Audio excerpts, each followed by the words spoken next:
वक्फ की मनमानियों पर लगाम लगाने के लिए केंद्र सरकार जो बिल लेकर आई, उसे लेकर अब घमासान मचा हुआ है। बिल में बदलावों के लिए उसे जेपीसी के पास भेजा गया, जिस पर आम लोगों की राय भी मांगी गई थी।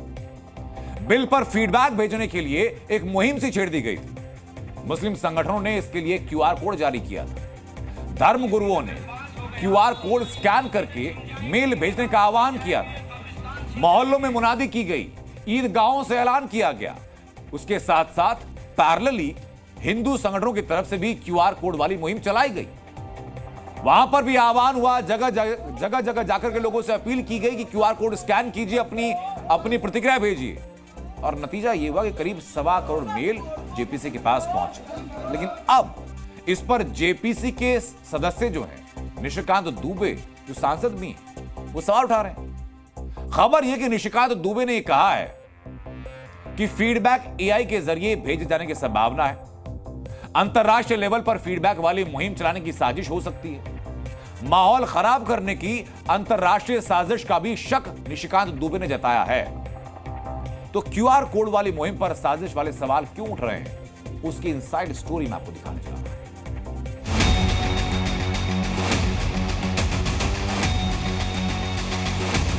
आप पहले अपना फोन को लेकर उस क्यूआर कोड को देखिए और उस क्यूआर कोड को स्कैन करने के बाद आपके पास ये आएगा। यहाँ पर उपस्थित है, आप सबसे निवेदन है कि क्यूआर कोड भी वहां पर लगा हुआ है। जस्ट आपके फोन पे अगर स्कैन करेंगे तो ऑटोमेटिक पूरा मैटर आपको मेल आईडी आ जाएगा। वक्फ बिल के समर्थन और विरोध में क्यूआर कोड वाली मुहिम छेड़ी गई थी। मुस्लिम और हिंदू संगठनों ने इसके लिए क्यूआर कोड जारी किया था। हिंदू संगठनों ने मोहल्लों में क्यूआर कोड वितरण किया था, चौक चौराहे पर समर्थन जुटाया था। मठ मंदिरों तो जो कब्जा है लोगों का, उससे निजात पाने के लिए। वहीं बिल के विरोध में ईदगाहों से ऐलान के साथ साथ इंटरनेशनल भाईजान भी मुहिम में शामिल हो गए। जाकिर नाइक ने बिल के विरोध में क्यूआर कोड भी जारी कर दिया था। हिंदू और मुस्लिम क्यूआर कोड के बैटल, धर्म गुरुओं की मुहिम और इंटरनेशनल सपोर्ट का यह नतीजा हुआ कि जेपीसी के पास 1 करोड़ 25 लाख से ज्यादा ईमेल पहुंच गए। खबर है कि जेपीसी चीफ को लिखे गए पत्र में निशिकांत दुबे ने यह जिक्र किया है कि ज्यादातर ईमेल्स की भाषा एक जैसी है। ऐसे में क्या इसमें कोई इंटरनेशनल साजिश है?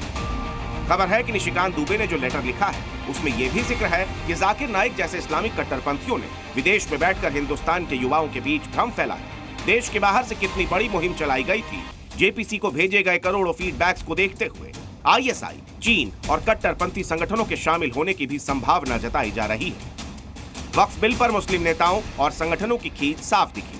बिल की मुखालफत में न जाने कितने नैरेटिव सेट किए गए, लेकिन विदेश में बैठकर बिल के खिलाफ माहौल खड़ा करने की साजिश की संभावना वाकई चिंताजनक है। ऐसे में सवाल तो ये भी उठता है कि क्या ये मेल विदेश से भेजे गए थे, और अगर भेजे गए तो क्या इसकी जांच संभव?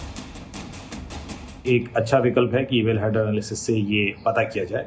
इसके अलावा जो ईमेल सर्वर प्रोवाइडर है वहाँ से भी बहुत सारी जानकारी मिल सकती है।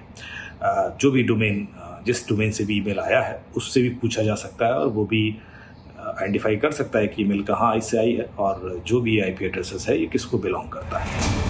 वक्फ बिल के पेश होने के बाद से ही देश भर में मुसलमानों को इसके खिलाफ भड़काया जा रहा है। बिल की आड़ में भ्रम फैलाने की बात भी सामने आई। ऐसे में क्या इन सब के बीच मुसलमानों को लामबंद किया जा रहा है? क्या मुसलमानों को लामबंद करके किसी बड़े मास मूवमेंट की तैयारी है? और क्या इसमें आईएसआई, चीन और बाकी देश विरोधी ताकतों का भी हाथ है? जांच जरूरी। ब्यूरो रिपोर्ट, जी न्यूज़।